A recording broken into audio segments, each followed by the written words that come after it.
नमस्कार, मैं हूं दीपक चौरसिया। आपके अपने शो देश की बहस के साथ हम एक बार फिर से हाजिर हैं। जैसा कि आप जानते हैं, न्यूज नेशन का ये वो मंच है जहां होती है आपके मन की बात। आप जिस मुद्दे को चुनते हैं, हम न सिर्फ उस मुद्दे को पूरे देश के सामने उठाते हैं, बल्कि इस शो में लोग सीधे देश के सामने अपनी बात भी रखते हैं। हमारे दर्शक सीधे लाइव अपने घर से हमसे जुड़ते हैं, इसीलिए इसे कहा गया है देश की बहस। भारतीय टेलीविजन इतिहास में ऐसा कोई शो नहीं है जहां पर दर्शक बहस के अंदर शामिल हो। आज आपने देश की बहस का जो मुद्दा तय किया है वो है, क्या जनसंख्या नियंत्रण के लिए कानून बनाना चाहिए। दो और विकल्प थे, लेकिन आपने इसे 60% वोट देकर आज की बहस का मुद्दा बनाया है। आज इसी पर होगी देश की बहस। इस चर्चा में मेरे साथ एक बड़ा पैनल भी शामिल होगा, साथ ही दर्शक भी जुड़ेंगे।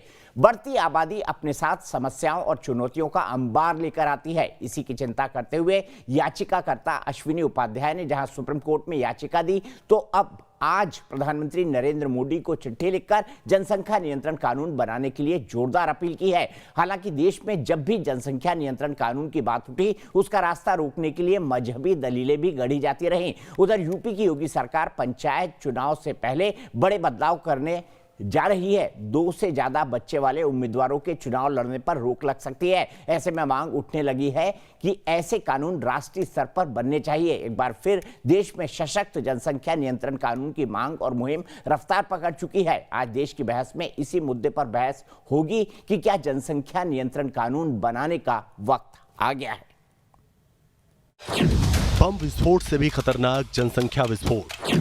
देश सह रहा है जनसंख्या विस्फोट का बोझ। सख्त कानून बनाने की फिर उठी मांग। अब बने जनसंख्या नियंत्रण पर सख्त कानून। भले ही भारत दुनिया का पहला परिवार नियोजन कार्यक्रम शुरू करने वाला देश कहलाता हो, लेकिन जनसंख्या का बोझ भारत के विकास के लिए खतरनाक होता जा रहा है।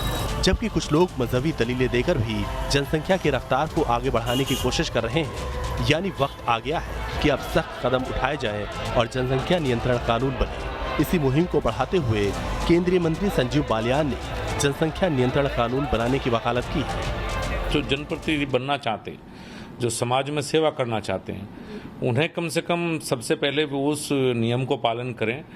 तो मेरे ने निवेदन किया था योगी जी से कि ऐसा नियम दूसरे प्रदेश में ये बनाया जाए कि 2 से ज़्यादा बच्चे जिसके हों वो पंचायत चुनाव न लड़ पाए। दरअसल यूपी में पंचायत चुनाव नवंबर 2020 में प्रस्तावित है, लेकिन कोरोना काल के चलते चुनाव आगे तक के लिए टल सकते हैं। इन्हीं चुनाव में मांग हो रही है कि अन्य राज्यों की तर्ज पर जिनके सिर्फ 2 बच्चे हैं, उन्हें ही चुनाव में खड़े होने दिया जाए। इसी मसले पर सुप्रीम कोर्ट में बीजेपी नेता अश्विनी उपाध्याय पहले ही PIL दाखिल कर चुके हैं। जमीन हमारे पास दुनिया की मात्र 2%, पानी हमारे पास दुनिया का मात्र 4% और जनसंख्या दुनिया की 20%। आप जरा सोचिए कितना बड़ा हाहाकार होने वाला है भारत के अंदर। हालांकि जनसंख्या नियंत्रण को लेकर सुप्रीम कोर्ट में दायर अर्जी पर 13 जुलाई को सुनवाई हुई थी, जिसमें गृह मंत्रालय और कानून मंत्रालय का जवाब दाखिल होना बाकी है। पिछले साल प्रधानमंत्री मोदी ने भी लाल किले से जनसंख्या विस्फोट पर चिंता जताई थी। हमारे यहाँ बेतहासा जो जनसंख्या विस्फोट हो रहा है, ये जनसंख्या विस्फोट हमारे लिए, हमारी आने वाली पीढ़ी के लिए अनेक नए संकट पैदा करता है। संयुक्त राष्ट्र की एक रिपोर्ट के अनुसार 2025 से 2030 के बीच भारत सबसे बड़ी आबादी वाले देश चीन को भी पीछे छोड़ देगा और भारत को कई समस्याओं का सामना करना पड़ेगा। आज देश की बहस में इसी मुद्दे पर चर्चा हो रही है कि क्या देश में सख्त से सख्त जनसंख्या नियंत्रण कानून बनना चाहिए, वरना विकास की गाड़ी का पहिया जाम हो जाएगा।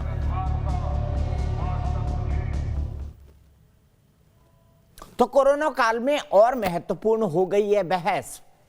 खाने के लिए मुंह बहुत हैं, बेरोजगारी है, बेरोजगारी का संकट भी बड़ा है और उसके लिए बेरोजगार हाथ भी बहुत है। लेकिन अगर हम इसी तरह से जनसंख्या बढ़ाते रहे तो आने वाले समय में हमारा क्या हाल होगा। एक अनुमान के मुताबिक हमारी 50% समस्याएं खत्म हो सकती हैं अगर हम जनसंख्या पर नियंत्रण करना सीख जाएं, जैसा चीन ने किया था।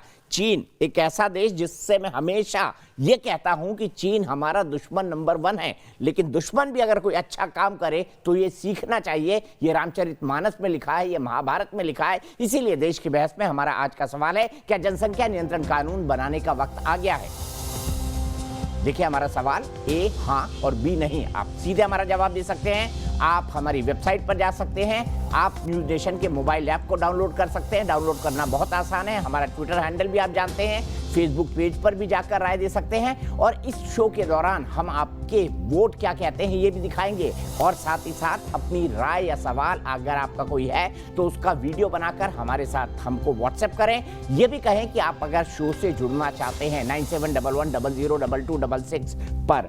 मेरे साथ सभी खास मेहमान जुड़ गए हैं। मेरे साथ गोपाल कृष्ण अग्रवाल जो कि जाने माने अर्थशास्त्री हैं। आज उनका होना मेरे लिए बेहद महत्वपूर्ण है क्योंकि वो जाने माने अर्थशास्त्री भी हैं, इसीलिए शायद बेहतर ढंग से समझा पाएंगे कि इसकी समस्या क्या है। समाजवादी पार्टी के राष्ट्रीय प्रवक्ता अनुराग भदौरिया मेरे साथ हैं। मेरे साथ अश्विनी उपाध्याय हैं, भारतीय जनता पार्टी के नेता हैं, और साथ ही साथ उन्होंने ये पिटीशन करी है जिस पर हो सकता है आने वाले समय में, क्योंकि उनकी पिटीशन को मेरिट के आधार पर सुप्रीम कोर्ट ने स्वीकार किया है, केंद्र सरकार इस पर जवाब अभी तक नहीं दे पाई है। अतिरिक्त वक्त मांगने के बाद भी जवाब नहीं दे पाई, तो क्या ऐसे में फैसला आ जाएगा, इस पर भी बात करेंगे। मौलाना साजिद रशीदी हैं, अध्यक्ष ऑल इंडिया इमाम काउंसिल के, और मेरे साथ असीम वकार साहब है जो कि AIMIM असदुद्दीन ओवैसी साहब की जो पार्टी है उसके राष्ट्रीय प्रवक्ता हैं। आप तमाम लोगों का बहुत बहुत स्वागत है। लेकिन आप जानते हैं मेरा देश का इकलौता ऐसा शो है जिससे दर्शक भी जुड़ते हैं। सीधे चलता हूं मुरादनगर में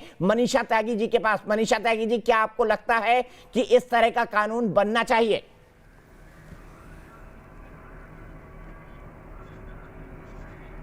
दीपक जी नमस्कार। मैं ये कहना चाहूँगी कि बिल्कुल भारत को इस समय जनसंख्या नियंत्रण कानून की आवश्यकता है। देखिए, जिस तेज़ी से, जिस रफ्तार से देश की जनसंख्या बढ़ रही है, उससे हमारे देश का कोई इंफ्रास्ट्रक्चर, कोई तंत्र, कोई GDP मैच नहीं कर रही है। दूसरी बात, मैं ये कहना चाहूँगी कि आने वाले समय में भले ही हम ओलंपिक में मेडल ना जीते, भले ही हमारे देश की GDP जो पहले से ही कम है और कम हो जाए, लेकिन हम एक चीज़ में नंबर 1 होने जा रहे हैं, वो है देश की जनसंख्या। ये बड़ा सोचने का विषय है। और मैं यहाँ पर एक देश का नाम लेना चाहूँगी जिसकी आबादी लगभग 86 करोड़ है, वो है स्विट्जरलैंड। और वहाँ प्रति व्यक्ति जो आय है वो लगभग $75,000 है, जो भारत की भारतीय मुद्रा के हिसाब से अगर देखी जाए तो 45 से 50 लाख के करीब आती है। तो इससे हमें ये सबक लेना पड़ेगा कि कोई भी देश तभी तरक्की कर सकता है जब उसकी आबादी नियंत्रित हो। तो ठीक है, यहाँ बिल्कुल सही मनीषा, यहीं से मैं बहस को आगे बढ़ाता हूँ। सीधे मैं चलता हूं यहां से मौलाना साजिद रशीदी जी के पास, उसके बाद काउंटर के लिए अश्विनी उपाध्याय जी को लाऊंगा। मौलाना साजिद रशीदी, देश की सिचुएशन हम सब बहुत अच्छी तरह जानते हैं, क्या आपको नहीं लगता ऐसे हालात में एक जनसंख्या नियंत्रण का कानून आना चाहिए? देखिए, अगर आप 2015-16 के नेशनल फैमिली हेल्थ के सर्वे देख लें तो शायद आपको पता चल जाएगा कि 2005-2004 के मुकाबले में बच्चों की पैदाइश में कितनी कमी आई है। नेशनल फैमिली हेल्थ सर्वे ये कहता है कि 2004 और 5 में ये पैदाइश की जो परसेंटेज थी 3.4 था, लेकिन अभी 2015-16 में जब ये दोबारा सर्वे हुआ तो ये घटकर जो है 2.6 हो गया, यानी करीब एक पॉइंट जो है गिरावट आई है। तो आप कौन से जनसंख्या नियोजन की बात करते हैं भाई? जो लोगों में मेरा बड़ा सीधा सवाल है, क्या कानून बनना चाहिए, हाँ या नहीं? बड़ा सीधा सवाल है, मैंने आपको तसल्ली से सुना, मेरे सवाल का जवाब दीजिए ना। मुझे पता नहीं आप कौन सी रिपोर्ट, कहाँ की रिपोर्ट कोट कर रहे हैं जिसमें आप 3.46 किसके मुकाबले 2.6 हो गया, किसके मुकाबले किससे क्या कंपेयर कर रहे हैं? मुझे पता नहीं, आप गन्ना और केला को कंपेयर कर रहे हो। मेरी बात तो आपको समझ में आती नहीं, कभी नहीं आई, आज क्या आएगी? सर देश को समझा दीजिए, मेरे समझाने से कुछ नहीं जाता। तो मुझे बताइए कानून की जरूरत है, हाँ या ना? आप बहरे तो है नहीं, मैंने जो आपको बताया है, आपके कान भी खुले हुए हैं। मैंने आपको बताया नेशनल फैमिली हेल्थ का सर्वे होता है, 2005 में जो हुआ था, फिर 2015 में हुआ। मेरा सीधा सवाल है कि क्या जनसंख्या नियंत्रण के लिए कानून आना चाहिए? ऑल इंडिया इमाम एसोसिएशन के अध्यक्ष मौलाना साजिद रशीदी का क्या सोचना है, हाँ या ना? कानून या तो आना चाहिए या नहीं आना चाहिए? मेरे प्यारे, मेरे भाई, मैं आपको ये कह रहा हूं कि आप देख लीजिए जो सर्वे आ रहे हैं सरकारी, वही कमी बता रहे हैं। सर्वे तो आप इसमें कौन सा जनसंख्या नियोजन कानून लाना चाहते हैं? चाहिए या नहीं? मेरी तो समझ से बाहर है ये चीज। अरे मौलाना साहब, फिर आप आ गए, जलेबी बनाने लगे। क्यों जलेबी बनाते हैं? साफ बताइए ना, कानून आना चाहिए या नहीं? मैं जलेबी नहीं बना रहा हूं, मैं जलेबी नहीं बना रहा हूं। वैसे जलेबी बनाने के लिए भी मैं आपको सीधा सीधा बता रहा हूं कि जो लोग पढ़े लिखे हैं, जो लोग तालीम हासिल कर रहे हैं, वो खुद फैमिली प्लानिंग कर रहे हैं। इसमें कानून की जरूरत कहां से आ गई भाई? मतलब कानून की जरूरत नहीं है फैमिली प्लानिंग, मतलब जनसंख्या नियंत्रण के कानून की जरूरत नहीं है। मौलाना फैमिली प्लानिंग लोग खुद ही करते हैं। ये खुद मेरा अपना स्वार्थ जरूरत नहीं है। यही ब्रेकिंग न्यूज है ना मौलाना साजिद रशीदी की, जनसंख्या नियंत्रण के कानून की जरूरत नहीं है। ये मेरा अपना ये मेरा अपना मानना है, मेरा अपना सोचना है कि आप इस पर कोई कानून मत ला दिए ट्रिपल तलाक की तरह। जैसे ट्रिपल तलाक की तरह आपने सुप्रीम कोर्ट के फैसले के बावजूद फिर एक कानून ला दिया है, ऐसे ही एक दूसरा कानून जनसंख्या पर मत ला दिए। बताने के लिए कहा था। इस देश को जिस चीज की जरूरत है उस पर बात कीजिए। इस देश को कारोबार दीजिए, इस देश को रोजगार दीजिए, इस देश को नौकरियां दीजिए, इस देश की जीडीपी ऊपर लाइए, इस देश में जो भुखमरी है उसको खत्म कीजिए, इस देश में जो दवाइयां नहीं है उसको पूरा कीजिए, हेल्थ सेक्टर में कितनी कमियां हैं वो पूरा कीजिए, जजेस की जो कमियां हैं उनको पूरा कीजिए। 3.5 करोड़ पेंडिंग है, 10 की जगह 1000 बच्चे पैदा होते हैं और आप 10 के लिए अरेंज करते हैं, 23 लाख 1000 और हो जाते हैं। हमारे पास जजेस हैं सर। अरे मेरे भाई, जो जरूरी है उन पर बहस कीजिए ना सर। ये जरूरी है, बहुत जरूरी है। कोई आपसे बच्चों के लिए खाने के लिए मांगने के लिए आता है क्या? क्या आप हमारे बच्चों को खाने के लिए दे दो? कौन मांगने आया है आपसे भाई? क्यों पैदा कर करके? अरे जो बच्चे पैदा कर रहा है वो पालेगा भी उनको। तर्क दे रहे हैं आप, पालने वाली जात तो ऊपर अल्लाह की है। आदमी ऐसा तर्क दे रहे हैं, ऐसा तर्क दे रहे हैं कि मतलब कोई आपसे खाने के मांगने के लिए आता है। आपसे कोई मांगने आया है? पैदा करे जाएं कि इस देश में कोई भी बच्चा मांगने आया है कि मुझे दे दो मेरे क्यों बच्चों के ऐसे लिए? हालात पैदा करे जाएं कि इस देश में कोई भी बच्चा खाना मांगे, भीख मांगे? अरे देश में बच्चे कुपोषण का शिकार हैं, देश में बच्चे कुपोषण का शिकार हैं, उसके बारे में सोचिए। देश में बच्चे कुपोषण का शिकार हैं, उसके बारे में सोचिए। कितने बच्चे कुपोषण से मरते हैं, कितने बच्चे भूखमरी से मरते हैं, आप उसके बारे में सोचिए ना। मैं आपसे बड़ा इंटेलेक्चुअल नहीं हूँ, मैं बहुत छोटे किस्म का पत्रकार हूँ। आप लोग तो कई बार कुछ भी बोल देते हैं, मैं आपको बताता हूं, मेरे भाई, आप तो सुप्रीम कोर्ट के जज से भी बड़े आदमी हैं। फैक्ट बता रहा हूं मैं आपको। आप तो सुप्रीम कोर्ट के जज से भी बड़े आदमी हैं। फैक्ट बता रहा हूं। आपका मुकाबला तो आज के वक्त में हो ही नहीं सकता। मैं जनता की अदालत जर्नलिज्म की तारीख में आपसे अच्छा जर्नलिस्ट नहीं है कोई भी। की काबिलियत नहीं है। भारत की जमीन दुनिया में 2% आपसे है। अच्छा जर्नलिस्ट नहीं कोई आज के टाइम में। पीने का पानी 4% है और हमारी आबादी 20%। दुनिया के मुकाबले में अगर कंपेयर किया जाए आप देते हो तो क्या? जमीन हमारे पास है 2%। अरे पानी आप देते हो क्या? जमीन के मुकाबले पीने का पानी, पानी के मालिक आप हो। 96% अब पानी कहीं और है। आप मुझे बताओ, पानी के मालिक आप हो या जमीन के मालिक आप हो? नहीं रहेंगे, चुप नहीं रहेंगे। आज भी साबित हो गया कि आप उल्टा ही बोलते हैं। भाई साहब, पानी के मालिक आप हो क्या? ये हवा जो चल रही है इसके मालिक आप हो क्या? ये सब ऊपर वाला देता है। ये मौलाना जितने इंसानों को पैदा करता है उनके लिए रोजी रोटी पहले उतार देता है। वहां पे कुदरती बिरयानी गिरती थी, यहाँ पे तो हमको बिरयानी बनाने के लिए पहले मसाला पीसना पड़ता है, फिर चिकन लाना पड़ता है, फिर चावल लाना पड़ता है और आप जैसे भूखों को नहीं मिलती थी, हमें तो मिलती थी। जी के बाद अश्विनी जी, मौलाना साहब के हिसाब से कानून नहीं थोपना चाहिए, क्यों थोपना चाहिए बता दीजिए इनको। दीपक जी, पहली बात तो मैं आपको बता दूं, मेरे हाथ में भारत का संविधान है और अगर ये संविधान को मानते हैं तो संविधान का शेड्यूल 7 पढ़ें, जिसमें साफ साफ लिखा हुआ है जनसंख्या नियंत्रण कानून, फैमिली प्लानिंग कानून बनाना सरकार का काम है। जो सरकार ने नहीं बनाया, संविधान का schedule 7 list 3 entry number 20A, मैं इनको कहूंगा संविधान को देखें। अब मैं आता हूं दूसरे विषय पे। ये कह रहे हैं कि कोई खाना मांगने आता, क्यों? 80 करोड़ लोगों को हर महीने मुफ्त का भोजन दिया जा रहा है, वो है क्या? वो क्या है 80 करोड़ लोगों को जो दिया जा रहा है भैया? और कमाने वाले 1, खाने वाले 10, ये क्या चलेगा? और पहली बात ये कि हम चाइना से आगे निकल चुके हैं। 2019 में 125 करोड़ लोगों का आधार बन चुका था। भारत का कोई ऐसा गांव नहीं है, कोई ऐसा मोहल्ला नहीं है जहां 100% आधार बना हुआ है। 20% लोगों के पास आज भी आधार नहीं है। 125 करोड़ आधार वाले और 20% बिना आधार वाले, तो 25 करोड़ हो गए बिना आधार वाले, तो टोटल जनसंख्या हो गई 150 करोड़। और जहां तक चाइना से कंपेयर करते हैं, चाइना का क्षेत्रफल हमसे 3 गुना है और जनसंख्या वृद्धि की दर हमारी चाइना से 1.5 गुनी है। चाइना में पर डे 44,000 बच्चे पैदा हो रहे हैं, भारत में पर डे 70,000 बच्चे पैदा हो रहे हैं। इसी लॉकडाउन में जो 22 मार्च के बाद लॉकडाउन शुरू हुआ, आज हम 1 सितंबर को बहस कर रहे हैं, 160 दिन हुआ है, 160 इंटू 70,000 पर डे, यानी 1.25 करोड़ बच्चे पैदा हो गए भारत में इसी लॉकडाउन में। इजराइल की जनसंख्या 90 लाख है और हमने 1.25 करोड़ पैदा कर दिए। इसका मतलब अगले 15-20 दिन के अंदर आपको तो बड़ा दुख हो रहा होगा। 1.5 गुना हम एक इजराइल पहले पैदा कर चुके हैं। प्लीज शांत रहिए, शांत रहिए, मैंने आपको डिस्टर्ब नहीं किया था, शांत रहिए। एक इजराइल हमने इसी लॉकडाउन में पैदा कर दिया। आपको तो बड़ा दुख हो रहा होगा कि भाई इतने बच्चे क्यों पैदा हो गए। अमेरिका में पैदा होते हैं पर डे 10,000 बच्चे।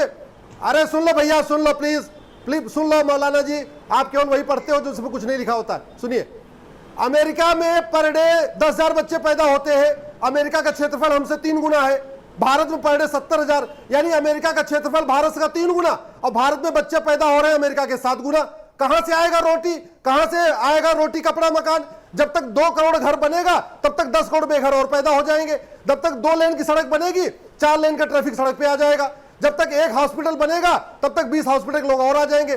कुपोषण का मूल कारण जनसंख्या विस्फोट, बेरोजगारी का मूल कारण जनसंख्या विस्फोट, गरीबी का मूल कारण जनसंख्या विस्फोट, अपराध का मूल कारण जनसंख्या विस्फोट। चलो आप गाजियाबाद, अलीगढ़, मुजफ्फरनगर, मेरठ, सहारनपुर सारे जेल में सर्वे कर लीजिए। मैं चलता हूं बेरोजगारी, कुपोषण और भुखमरी का जो असल मामला है उसको तो आप बता ही नहीं रहे हैं। आप झूठ बोल रहे हैं। ओ दाढ़ी बाबा, भुखमरी, बेरोजगारी, ये सबका सब आपके उल्टे सीधे कानून लाने से हो रहा है, उल्टी सीधी सरकार चलाने से हो रहा है। आप सरकार चला नहीं पा रहे हैं, जेल में आप हिंदुस्तान के नागरिकों को नहीं दे पा रहे हैं रोजगार, नहीं दे पा रहे हैं उनको नौकरियां, नहीं दे पा रहे हैं उनको कारोबार, नहीं दे पा रहे हैं उनको खाना पाना, नहीं दे पा रहे हैं। अनुराग भदौरिया, बस का नहीं है। मौलाना साजिद साहब, आप जब भी बोला करें थोड़ा समझदारी से बोला करें। अनुराग भदौरिया जी 1 मिनट आपके पास और फिर मैं गोपाल भाई के पास जाऊंगा। अनुराग भाई का टाइमर चला दो क्योंकि अनुराग भाई नॉन स्टॉप बोलते हैं। अनुराग भाई बताइए क्या कानून बनना चाहिए? आपका 1 मिनट का टाइमर चल रहा है अभी। मुझे लगता है कि भारतीय जनता पार्टी जब सब तरह से फेल होने लगती है, उसे लगता है कि देश की अर्थव्यवस्था नहीं संभाल पा रही है, देश को रोजगार नहीं दे पा रही है, देश में कोरोना काल नहीं रोक पा रही है, तो जनता का ध्यान भटकाने के लिए एक शगुफा लेके आती है। 2014 में जब इलेक्शन लड़ रही थी भारतीय जनता पार्टी, तो उसको ये मुद्दा रखना चाहिए था ना कि हम देखो देश का विकास नहीं कर पाएंगे, देश की जनसंख्या ज्यादा है, जैसी मैं सरकार में आऊंगा पहले जनसंख्या कानून बनाऊंगा। तब अच्छी बात थी ना। आज चौबे जी गिना रहे हैं कि ये कमी, ये कमी, ये कमी, तो मैं कह रहा हूँ ये तो पहले भी मालूम था ना आपको, देश की जनसंख्या इतनी। तब आपने क्यों बोला था हम आएंगे देश को, हम कितने ट्रिलियन इकोनॉमी कर देंगे देश की, देश के हर व्यक्ति हर साल 2 करोड़ लोगों को रोजगार दे देंगे हम आएंगे, उसमें हम 15 लाख रुपए हर एक के खाते में भेज देंगे और देश सोने की चिड़िया दोबारा से बन जाएगा। हमें प्राउड होगा कि हमारा देश बहुत आगे बढ़ गया। आज हमारी आर्थिक स्थिति क्या है? तब तो हंसते थे, डीजल पेट्रोल की कीमत पे भी बोलते थे कि डीजल पेट्रोल की कीमत ज्यादा, आज तो डीजल पेट्रोल से भी आगे निकल गया।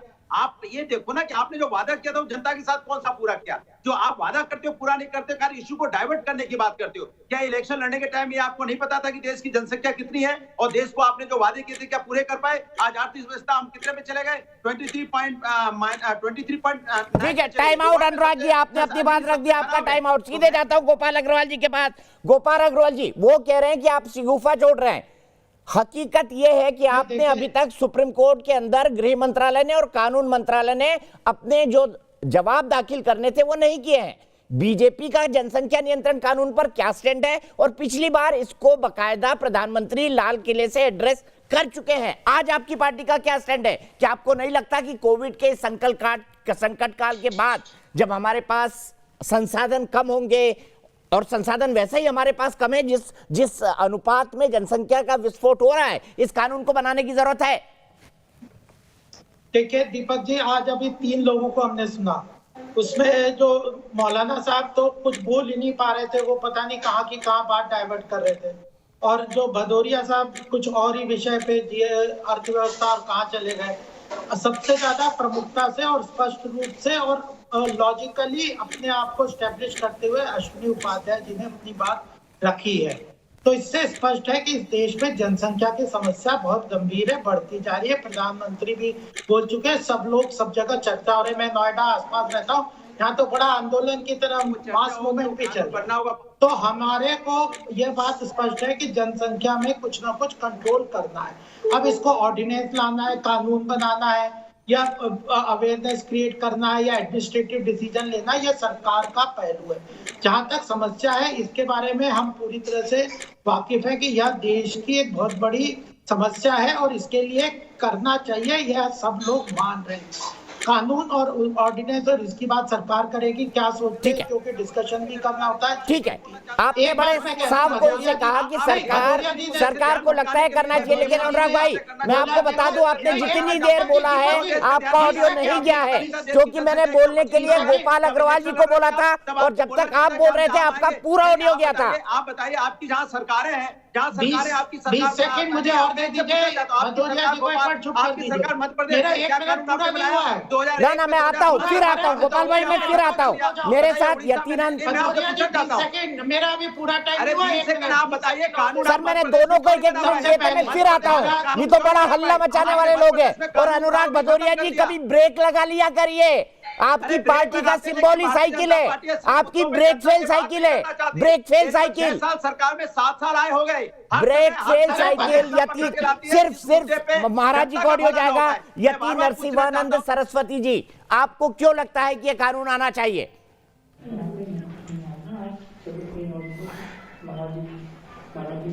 देखिए दीपक जी, मुझे तो बहुत पहले से ये लग रहा है, 22 साल से मैं लगातार चिल्ला रहा हूं कि भारत को कठोरतम जनसंख्या नियंत्रण कानून की जरूरत है। जिस तरह से चाइना ने कानून बनाया है, हमें उससे भी ज्यादा कठोर कानून की जरूरत है। ये भारत में फैलती हुई जो आबादी है, ये बहुत जल्दी इस देश को गृह युद्ध में झोंक देगी और ये देश सीरिया बन जाएगा, अफगानिस्तान बन जाएगा, इराक बन जाएगा, जहां केवल और केवल बम, गोले और हथियार होंगे।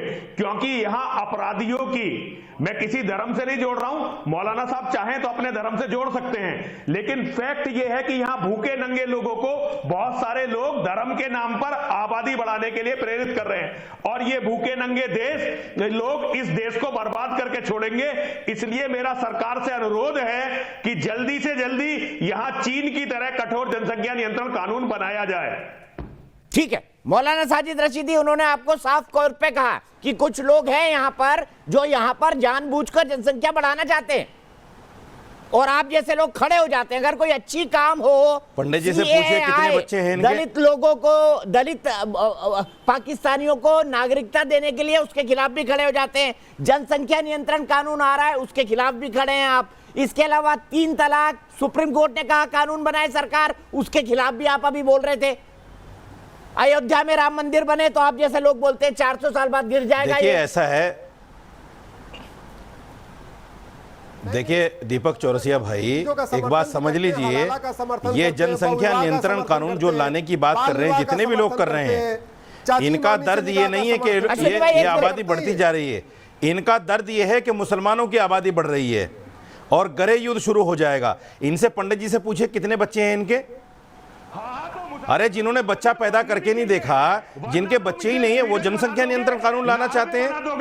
मुसलमानों वो जनसंख्या नियंत्रण कानून लाना चाहते हैं। अरे भाई शादी तो करके देखो, बच्चा क्या होता है, बच्चे से प्यार क्या होता है पता चलेगा आपको। शादी तो करके देखो, आपको पता चलेगा बच्चा क्या होता है, बच्चे से प्यार क्या होता है, बच्चा किसको कहते हैं। आपको क्या पता, आपको क्या पता भाई, आपने शादी नहीं की, आपने कोई बच्चा पैदा नहीं किया, आपको क्या पता बच्चा क्या होता है। आप जनसंख्या नियंत्रण कानून की बात कर रहे हैं, आप सारे रंडवे मिलकर जनसंख्या कानून की बात कर रहे हैं। बड़ी अजीब बात है। हम अच्छे बच्चे पैदा करना चाहते हैं जो अच्छी दुनिया बने। ये कोई व्यक्तिगत बात नहीं है। उस आदमी को बिल्कुल हक नहीं है जिसने शादी ना की हो, जिसने शादी ना की उसको हक नहीं बोलने का कि बच्चे पैदा मत करो। सर इस देश में प्रजातंत्र है, जिसकी दुहाई आप जैसे दाढ़ी वाले ज्यादा देते हैं, उनकी आवाज दबाना चाहते हैं। अब कहाँ गई अभिव्यक्ति की आजादी आपकी, मौलाना साजिद रशीदी, अब कहाँ गई आपकी अभिव्यक्ति की आजादी। क्या पता बच्चा किसको कहते हैं भाई, अब क्या हो गई, आपको क्या पता बच्चे का प्यार क्या होता है। आपको क्या पता बच्चा कैसे पैदा होता है, बच्चा कैसे पाला जाता है, बच्चे के दुख दर्द क्या होते हैं, बच्चे के पालने में तकलीफें कितनी होती हैं, आपको क्या पता? पैदा कर देंगे। अरे भाई आपको क्या पता? एक मिनट आपकी तो नस्ल खत्म हो जाएगी। महाराज जी मैं आपके पास आऊंगा।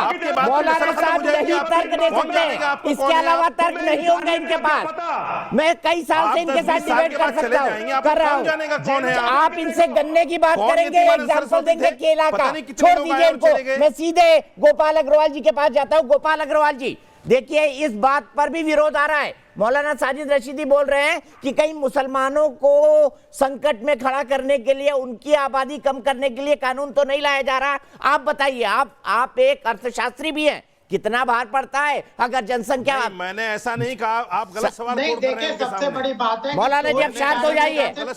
सिर्फ गोपाल अग्रवाल जी को ऑडियो जा रहा है। हाँ, देखिए सबसे पहली बात है कि जब भी चोर की दाढ़ी में तिनके वाली बात है, कौन कह रहा है कि मुसलमानों की आबादी को रोकने की बात है, कानून ला रहे हैं। ये जो मौलाना साहब इतने बौखला रहे हैं, यहाँ से खुद स्पष्ट इनके स्टेटमेंट से नजर आ रहा है कि इनके क्या आने वाले समय में इनके क्या ख्वाब है और किस तरफ ये देश को ले जाना चाहते हैं। दूसरी बात यह है कि जब ट्रिपल तलाक की बात आपने कही, धारा 370 की बात की, CAA की बात करी, भदौरिया जी ने कहा था कि हमने कौन सी चीज अपने मैनिफेस्टो में जो की है वो नहीं की, सारी तो हमने इम्प्लीमेंट करी है। धारा 370, सिटीजनशिप अमेंडमेंट एक्ट, NRC, उसके बाद जो ट्रिपल तलाक और पूरी तरह से जो भी बात है। अभी हमारे एजेंडा में और भी चीजें हैं जो कि हमारे मैनिफेस्टो में है। उसको कैसे करना, कब करना, थोड़ा समय लग सकता है, लेकिन कंसेंसस बिल्ड होना पड़ता है। यूनिफॉर्म सिविल कोड की भी हम लोगों ने बात की है। ये सारी चीजें एक धर्मनिरपेक्ष राष्ट्र को, मजबूत राष्ट्र को खड़ा करने के लिए आवश्यक है। और जनसंख्या नियंत्रण में केवल मुसलमानों को क्या प्रॉब्लम है? अगर सच्चर कमेटी की रिपोर्ट देखें तो वो क्या कह रहे हैं कि इनके जो पूरा मुस्लिम माइनॉरिटी है, उनके पूरी देश में हालत इतनी बुरी है। 60 साल कांग्रेस ने इनके और मौलाना जैसे नेताओं ने तो मुसलमानों के लिए कहा कि हम खड़े हैं, हम लड़ रहे हैं, हम तुम्हारे लिए कर रहे हैं। क्या करा? सच्चर कमेटी ने इनकी कच्चे चिट्टे खोल दिए। केवल राजनीतिक सत्ता अपनाने के लिए संख्या बढ़ाओ, चाहे इमिग्रेशन करवा लो, बाहर के लोगों को ले आओ, यही सब किया ना। तो इस तरह के देश नहीं चलता। देश में एक निष्पक्ष और धर्मनिरपेक्ष कानून चलता है, वो धर्म के आधार पे बदल नहीं सकते। जो धर्म के आधार पे ये नहीं चलेगा कि इस धर्म के लिए जनसंख्या कानून ले और उसके लिए कोई छूट दे दो। ठीक है गोपाल जी, आपने बिल्कुल पॉइंटेड बात कही। आगे मैं बताऊंगा कि संसाधनों पर कितना असर पड़ता है। मेरे एक सवाल का जवाब दे दीजिए आप। मौलाना साहब रुक जाइए, पूरी फुटेज आप दिखा जाएंगे। असीम वकार जी भी जुड़े हुए मेरे साथ, उनसे एक सवाल पूछ लो। मैं असीम भाई के पास जाऊं उससे पहले लल्लन मिश्रा के पास चलता हूं। रायगढ़ छत्तीसगढ़ में, उसी राज्य जहां पर मैं पैदा हुआ हूं, छत्तीसगढ़ के रायगढ़ से मेरे साथ लल्लन मिश्रा जी जुड़ चुके हैं। लल्लन मिश्रा जी बताइए, आपका क्या मानना है, कानून बनना चाहिए?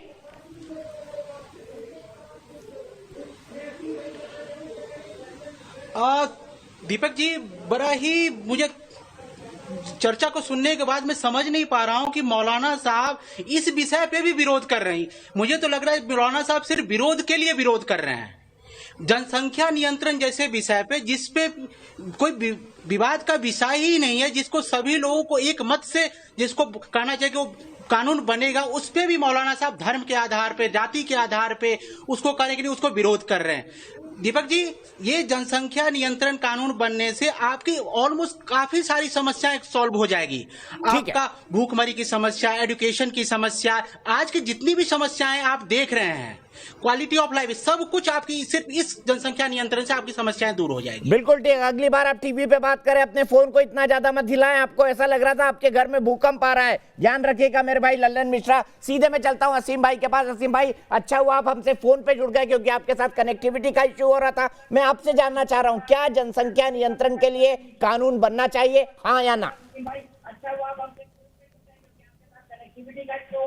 नहीं, तो ये बात आप खाली मुसलमानों की क्यों पूछ रहे हैं? हिंदुस्तान में खाली मुसलमान तो रहते हैं। सर मैं मुसलमानों से कहाँ पूछ रहा हूँ, मौलाना साहब भी बैठे हैं, अनुराग भदौरिया भी बैठे हैं, गोपाल भी बैठे हैं, यतीनंद भी बैठे हुए हैं, अनुराग हमारे जो उपाध्याय जी भी बैठे हुए हैं, देश के कई सारे दर्शक जुड़े हुए हैं, जिसमें मनीषा त्यागी हैं, अभिनव श्रीवास्तव हैं, भावेश कुमार हैं, लल्लन मिश्रा हैं, आप हैं, मौलाना साजिद रशीदी, हर धर्म, हर समुदाय, हर जाति के लोग हैं असीम वकार साहब इस बहस के अंदर। इसमें कौन है? सिख नहीं दिख रहा मुझे क्रिश्चियन नहीं दिख रहे, मुझे बौद्ध नहीं दिख रहे। असीम जी, मैं तो बड़ा सिंपल सा सवाल पूछ रहा हूँ। जो आप अभी सुनिए सर, वो जो अभी आप चला रहे थे, एक आंकड़ा चला रहे थे बिहार में,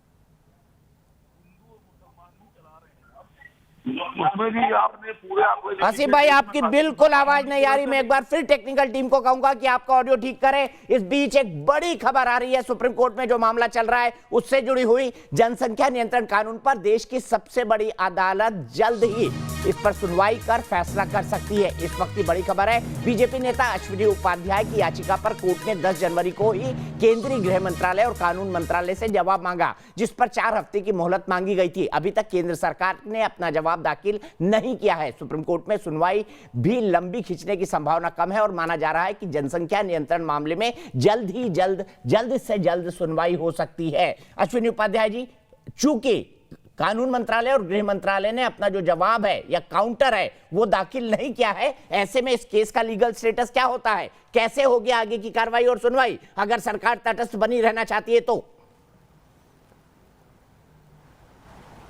दीपक जी, जैसे हम लोग कहते हैं ना, मौनम स्वीकार लक्षणम, तो ऐसे हमारे जस्टिस सिस्टम में, जुडिशियल सिस्टम में एक डॉक्ट्रिन है, उसको बोलते हैं साइलेंस इज एक्सेप्टेंस। अगर आप, जो हमारा पार्टी है जिसको हमने पार्टी बनाया, अगर वो साइलेंट है, इसका ये मान के चलते हैं कि इसका मतलब हमारी जो प्रेयर है वो उस पर एग्री कर रहा है, सहमत है।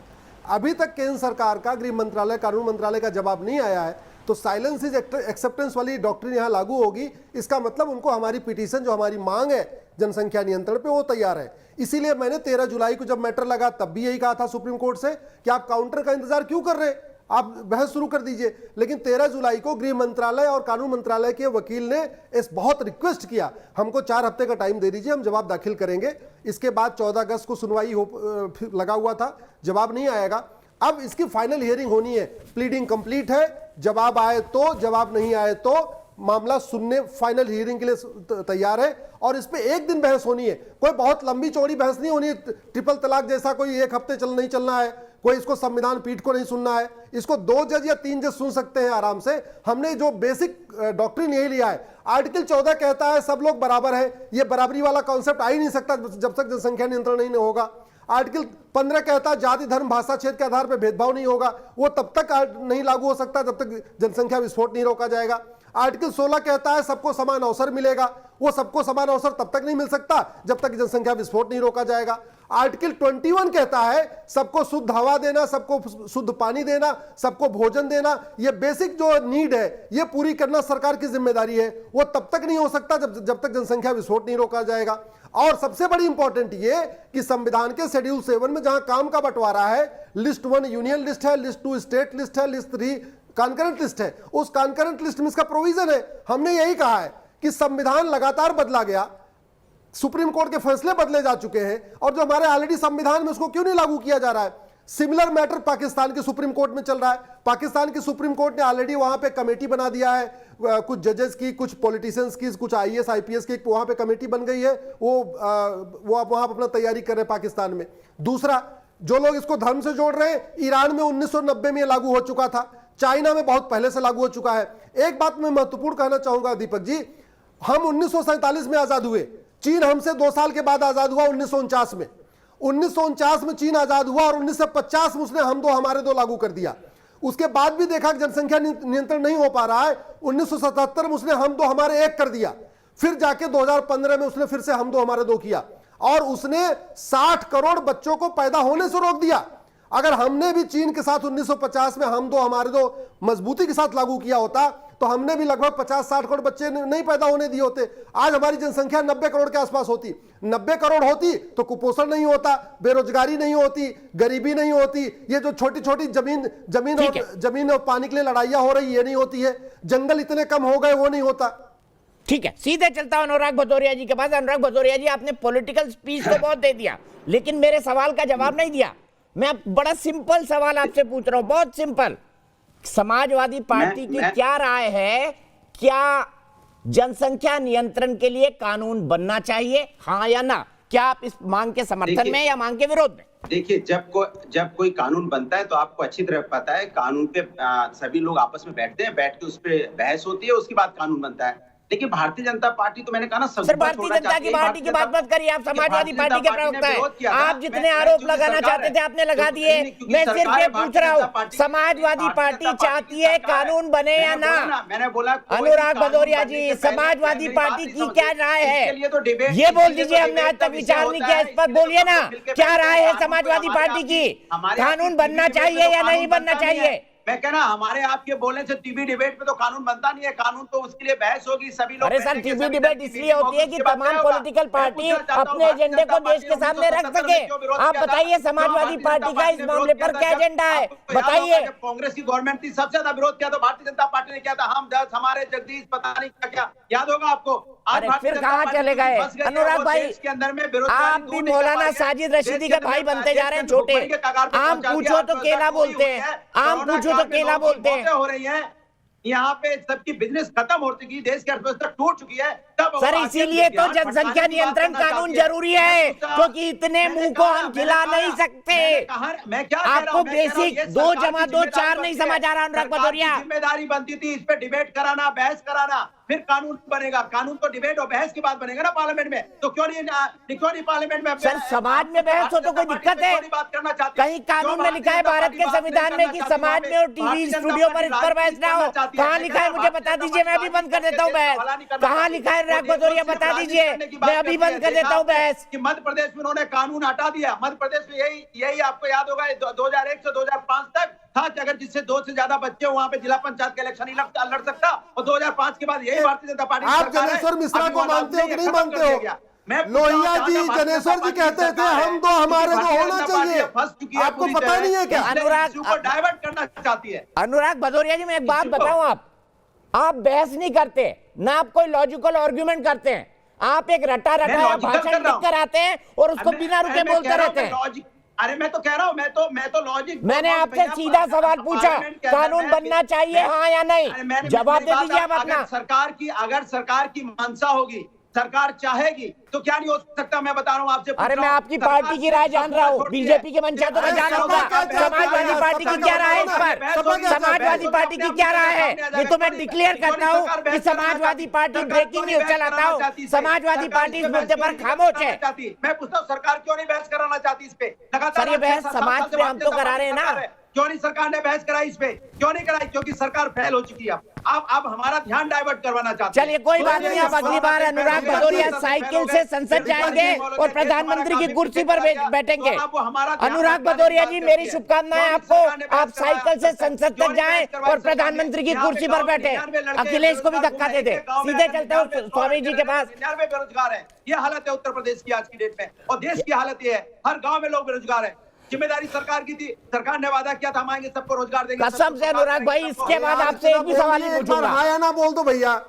हाँ या नहीं बोल रहे हैं? मैं कह रहा हूँ डिबेट का विषय हाँ या ना कर दो ना। ये सरकार का विषय है, ये डिबेट का विषय है, पार्लियामेंट में बिल लेके आए ना। अरे पूरे देश का विषय है तो क्या समाजवादी पार्टी का विषय नहीं है ये? अगर देश की कोई बात है तो वो समाजवादी पार्टी की नहीं है। अच्छा, समाजवादी पार्टी का ईरान चाइना में अपनी सरकार चलाती है। दीपक भाई, होता है सर, हमारे आपके बैठ के टीवी में बैठने से तय नहीं होता है। दीपक भाई, लोहिया जी को मानते हैं कि नहीं मानते? सरकार अपनी, अरे लोहिया जी को आप मानते हो कि नहीं मानते? मैंने मतलब 30 साल के अपने पत्रकारिता करियर में पहली बार एक डिबेट के दौरान अपने सर पे हाथ रखा है। पहली बार एक डिबेट के दौरान अपने सर पे हाथ रखा है। सरकार ने आप तक बताया, सरकार क्यों नहीं पार्लियामेंट के अंदर में करवाना चाहती? सरकार क्यों नहीं जवाब दाखिल करती? क्योंकि सरकार को करना कुछ नहीं है, वो सिर्फ इश्यू को, मैंने कहा ना, सबका छोड़ना है, अपना ध्यान डाइवर्ट करना है, उसको कुछ नहीं देश का भला। अच्छा एक बात बताइए, मेरे एक सवाल का जवाब दीजिए। मोदी सरकार ने 370 हटाया, वादा किया था कई सालों से 370 हटाया, इसका जवाब दीजिए, हटाया कि नहीं हटाया? मैं आपसे पूछ रहा हूँ, भारतीय जनता पार्टी ने वादा किया, भारतीय जनता पार्टी अरे हटाया कि नहीं हटाया? इसमें कोई रॉकेट साइंस है क्या? नासा में जाना पड़ेगा इसको पढ़ने के लिए? हाँ या ना? हटाया कि नहीं हटाया? मैं कहता है भारतीय जनता पार्टी ने बोला था कि हम 2 करोड़ रोजगार देंगे, बोलो हाँ या ना, दिया कि नहीं? दिया हाँ या ना बताइए, हाँ या ना? सवाल पूछना मेरा काम नहीं, आप गोपाल श्रीवास्तव से, गोपाल अग्रवाल जी से पूछ सकते हैं। अपनी तरफ से खाते में आएंगे, बोलिए हाँ या ना? सब ना, 15 लाख रुपए दिए खाते में, 2 करोड़ को रोजगार दिया। आज देश की हालत है 2 करोड़ तो 15 करोड़ लोगों को मुद्रा लोन के द्वारा रोजगार दिया। देश की अर्थव्यवस्था कृषि क्षेत्र में लोगों को, लाखों लोगों को रोजगार दिया। ना मैं वक्त नहीं बर्बाद करना चाहता डिबेट का। अनुराग जी मुझे पता है जनसंख्या पे कोई बात नहीं कहना चाहते हैं, कोई दिक्कत नहीं है, आपकी अपनी वोट बैंक की समस्या, आप नहीं बोलना चाहते, मैं नहीं शामिल करता आपको बहस में। देश को कहां लाके खड़ा कर स्वामी जी, अपने देश को? आप प्लीज अनुराग जी को ऑडियो नहीं, उनसे क्या पूछो क्या जवाब देते हैं वो। स्वामी जी मैं आपके पास आना चाहूंगा। आपको क्यों लगता है कि ये परिस्थितियां जो है आज की हालात चलती रही तो चीजें हाथ से निकल जाएंगी? इस पर आपका एनालिसिस क्या है? आपकी बहुत स्टडी भी है इस मसले पर।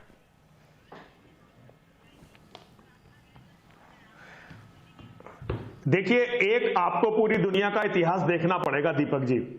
एक बार दुनिया में जिस देश की भी आबादी, मुस्लिम आबादी 30% आधिकारिक रूप से हो गई। देखिए, हम अपवाद नहीं हो सकते क्योंकि गणित में अपवाद नहीं होते। आप उस देश को देखेंगे कि अगले 50 सालों में वहां मुसलमानों ने लोकतंत्र को खत्म कर दिया, वहां दूसरी जातियों को खत्म कर दिया और वहां को सीरिया, अफगानिस्तान बना दिया। मैं ये नहीं चाहता कि भारत देश भी सीरिया और अफगानिस्तान बने। मैं ये नहीं चाहता कि यहां लोगों को जीवित रहने का भी अधिकार ना हो। मैं ये नहीं चाहता कि यहां हर आदमी से कल ये कह दिया जाए कि हर लड़की से कि तुम्हें बुर्का ही पहनना पड़ेगा और लड़कियों की यूनिवर्सिटियों को बंद कर दिया जाए। मैं चाहता हूं कि मेरे बच्चे यहां गौरव और सम्मान से, जैसे हमारे पूर्वज रहे थे वैसे ही रहते रहें। हमें पूरे विश्व के इतिहास को देखना पड़ेगा, हमें नॉर्वे को देखना पड़ेगा, हमें स्वीडन को देखना पड़ेगा, हमें जर्मनी को देखना पड़ेगा, जहां आज इस तरह के बवाल हो रहे हैं। दीपक जी, हम कोई आज से नहीं, हम पिछले 1400 साल से इस्लाम के जिहाद के शिकार हैं और जब भी राज इनके हाथ में, राज किसी के भी हाथ में चला जाए कोई फर्क नहीं पड़ता, लेकिन इस्लाम के जिहादियों के हाथ में राज नहीं जाना चाहिए। किसी भी दूसरे, सब लोग दुनिया में आज सहअस्तित्व में विश्वास करते हैं, लेकिन केवल इस्लाम के जिहादी हैं जो किसी भी कीमत पर सहअस्तित्व में विश्वास नहीं रखते हैं। ठीक है, मैं सीधे असीम वकार जी के पास चलता हूं। असीम वकार जी, आपका भी दल बड़ा दल है, AIM इतनी बड़ी संख्या की नुमाइंदगी करता है। आपसे एक सवाल का जवाब जानना चाहता हूं, क्या देश में जनसंख्या नियंत्रण को लेकर कानून बनना चाहिए या नहीं? असीम वकार जी। नहीं, मैंने पहली बार जो आपसे पूछा था जब मेरी बात कट गई थी कि देश में सिर्फ हिंदू और मुसलमान तो रहते नहीं कि खाली मुसलमान बैठकर बात कर लेंगे या मुसलमानों सवाल पूछेंगे या हिंदू कर लेंगे। आपने इस डिबेट में सरदार को बिठाया नहीं, किसी कोई क्रिश्चियन नहीं दिख रहा है, कोई बौद्ध नहीं दिख रहा है। सर, उन्होंने कभी आपत्ति नहीं की, क्योंकि मुसलमान संगठनों, मुस्लिम वोट बैंक वाली पार्टियों ने आपत्ति की, इसलिए बिठाया, क्योंकि वो तो यूनिफॉर्म सिविल कोड भी मानने को तैयार है, उनको कोई दिक्कत नहीं है। ना जैनियों को दिक्कत है, ना बौद्ध को दिक्कत है, ना ईसाई को दिक्कत है, ना क्रिश्चियन को दिक्कत है, ना पारसी को दिक्कत है। अगर आप सुनना ही चाहते हैं मोरे मुझसे, दिक्कत आप लोगों को है और आप जैसी पार्टियों को है। अच्छा, एक काम कीजिएगा, देखिए मैं तो वो जो बैठे हुए हैं गेरुआ कपड़ा पहले भी, इनसे जो गाली खिलवा रहे थे आप, तो आप तो बड़ा ठुड्डी पे हाथ लगा के सुन रहे थे, तो थोड़ा सा मुझे बोल लेने दीजिएगा। देश जब आजाद हुआ 1947, क्या सच को आप गाली मानते हैं? 47 आप सच को गाली मानते हैं क्या? 47 में जब बंटवारा हुआ तो उस वक्त देश की आबादी कितनी थी और मुसलमान कितने थे और हिंदू कितने थे? मुसलमान कितने थे बताइए? 4 करोड़ 60 लाख और हिंदू थे 31 करोड़ जब देश आजाद हुआ। आज की आबादी सन 2020 की देख लीजिए, 96 करोड़ 60 लाख से ज्यादा हिंदू भाई थे। ये झूठे आंकड़े मौलाना कहां से गिनवा रहे हो आप? थोड़ा सुनो मेरे भाई, सुनो मेरे भाई, चुपचाप सुनो। तुम्हारा स्टैंडर्ड में जानता हूँ मेरे लाल, थोड़ा सा सुनो मेरे। नहीं, असल में आप लोगों को 96 पता है नहीं, 60 लाख और आपको केवल झूठ बोलना है, सच तो ना सुनना है ना आपको बोलना है। सुनो सब सुनो, सुकून से सुनो, थोड़ा सा मेरी बात सुनो। 96 करोड़ 60 लाख हिंदू है आज और 17.5 करोड़ 17.5 करोड़ के आसपास मुसलमान हैं। लगभग 14.5% हम हैं। और आप अपना देख लीजिए कि हम 4.5 करोड़ 4 करोड़ 60 लाख से बढ़कर कितने बढ़े और आप 31 करोड़ से बढ़कर कितने बढ़े। तो ऐसा थोड़ी ना कि मुसलमान बहुत आबादी बढ़ा देता है या मुसलमान को कोई आप हमको कोई ऐतराज है। तो बहुत अच्छी बात है ना सर। अरे असीम वकार भाई, बहुत अच्छी बात है। तब तो आपको तुरंत इस कानून का समर्थन कर देना चाहिए। तब तो तुरंत आपको इस कानून का समर्थन करना चाहिए। चलिए मेरे साथ बोल दीजिए कि आबादी को नियंत्रण करने वाला कानून इस देश में बनना चाहिए, चाहे मुसलमानों हिंदुओं की आबादी खत्म करने के लिए। बनाइए आप कानून, बोलिए। अरे सुनिए सर, आप जैसे पत्रकारों से 1000 गुना काबिल है हम लोग। आप जैसे पत्रकारों से हम लोग गिनती करते नहीं आप लोगों की। आप मत करिए सर, मुझे फर्क भी पड़ता नहीं। मैं तो सम्मान के साथ आप बुला रहा हूँ। अगर आप बदतमीजी करते हैं तो मैं हटा देता हूँ। अगर जब मैं गिनती में ही नहीं हूँ तो बैठते क्यों मेरे चैनल पर?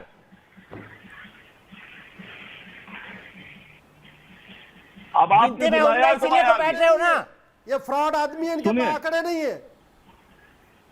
बातें बड़ी बड़ी करेंगे। आपने बुलाया, मैं आ गया। तो बताइए ना, जब गिनती में नहीं रखते तो। नहीं, मैं तो आपको बोल रहा हूँ, अब आपकी मिर्चें लगे जा रही तो मैं क्या करूँ सर? ना ना ना ना, ये देखिए असीम वकार जी, ये देश हर किसी की हैसियत जानता है, हर किसी को औकात जानता है। अब मेरा मुंह मत खुलवाइए आप। नहीं, आप खोल दीजिए मुंह, खोलिए मुंह, खोलिए मुंह, खोलिए। मेरी 30 साल की पत्रकारिता इस देश ने भी देखी है, और हर उस मुश्किल जगह से देखी है जहां से यह देश देखना चाहता था। जरा YouTube पे मेरा इतिहास पढ़ लीजिएगा। और असीम वकार को हटाइए, आज के बाद मेरे चैनल पे कभी नहीं बैठेगा। हटाइए इसको। मेरी पिद्दी पार्टी और पिद्दी का शोरबा। भावेश, सीधे में चलता हूं। भावेश कुमार पांडे बस्ती से मेरे साथ जुड़ गए हैं। भावेश जी बताइए, आपका क्या मानना है? क्या जनसंख्या नियंत्रण के लिए कानून बनना चाहिए? मुझे तो यह नहीं समझ में आता है कि सबसे पहले कि जनसंख्या नियंत्रण कानून के लिए सिर्फ एक शब्द में बात होनी चाहिए कि हाँ, हम जनसंख्या नियंत्रण कानून के साथ हैं। यही एक बात ही होनी चाहिए। लोगों को अपने पॉलिटिकल मुद्दों को लेकर के और एक दूसरे के आंकड़े गिनाने से फुर्सत ही नहीं है। एक दूसरे को आपको बता दिया कि आप बचपन से मैंने आपको देखता आया हूं कि आप किस तरीके से पत्रकारिता कर रहे हैं। और दूसरी चीज, जितने जो देश के स्वास्थ्य के बारे में चिंता करेगा, जो देश की शिक्षा के बारे में चिंता करेगा, जो देश में युवाओं के रोजगार के बारे में चिंता करेगा, वो जनसंख्या नियंत्रण कानून के साथ होगा।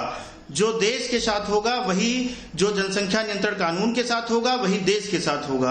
आज देश को जनसंख्या नियंत्रण कानून की अति आवश्यकता है। चाहे एडमिशंस को ले लीजिए, अस्पताल में भर्तियों को ले लीजिए, चाहे बीमार लोगों को देख लीजिए। आज कोरोना से हम लड़ाई लड़ रहे हैं। ये लड़ाई और कितनी आसान हो गई होती अगर ये जनसंख्या हमारी और थोड़ी कम होती। 130 करोड़ पर पहुंचने के बावजूद भी आज हमारे बीच में हम एक मत नहीं हो पा रहे हैं कुछ राजनीतिक लोगों की वजह से कि जनसंख्या नियंत्रण कानून आज देश की आवश्यकता है। और हम सभी लोगों को इसके लिए एक स्वर में बोलना चाहिए कि हाँ, जनसंख्या नियंत्रण कानून आना चाहिए। ठीक है, एक क्विक कमेंट में चाहूंगा मौलाना साजिद रशीदी से। मौलाना साजिद रशीदी, अगर एक परिवार 10,000 रुपए महीने में कमाता है, एक परिवार 2 बच्चे हैं, और अगर उसकी जगह उसके 10 बच्चे हो, तो क्या 10 बच्चों का भरण पोषण वो ठीक से कर सकता है? हाँ या नहीं, बता दीजिए। 2 की जगह 10 बच्चे हो तो क्या 10,000 रुपए में? देखिए, अभी उपाध्याय ने एक बात कही जो बहुत, सुनिए, उपाध्याय जी ने एक बहुत आपत्तिजनक बात कही कि हम 60 करोड़ बच्चों को सवाल का जवाब दीजिए। मेरे सवाल का जवाब दीजिए। माफ कीजिएगा मौलाना, नहीं आने दे सकते थे। आप उनको ये इतनी आपत्तिजनक बात है। मेरे सवाल का जवाब इतनी आपत्तिजनक बात है, मैं आपको वक्त दूंगा। मेरे सवाल का जवाब दे दीजिए। आप ही के सवाल का जवाब दे रहा हूं। आपके चैनल पर बैठकर जो लोग इस तरह की बातें करते हैं, आप उनको रोकते नहीं है। बच्चों को मारना कितनी बुरी बात है। आप उनको लालन पोषण नहीं कर सकते, आपके हाथ में नहीं लालन पोषण। हमारा मानना यह है कि खुदा बच्चे पैदा करता है, इंसान पैदा करता है, और वही उनको खिलाता है। आप कौन है भाई? अरे आप कौन है भाई? आप कौन है खिलाने वाले किसी को? आप कौन है किसी को देने वाले? आप कहे मार दिया होता, आप बच्चों को नहीं आने दिया होता, ये भाषा कहां से लाए हो आप? ये कौन सी सोच मिर्ची लग रही है कि बच्चों को नहीं लाया जाता? बच्चों को मार दिया होता तो आज नहीं होता।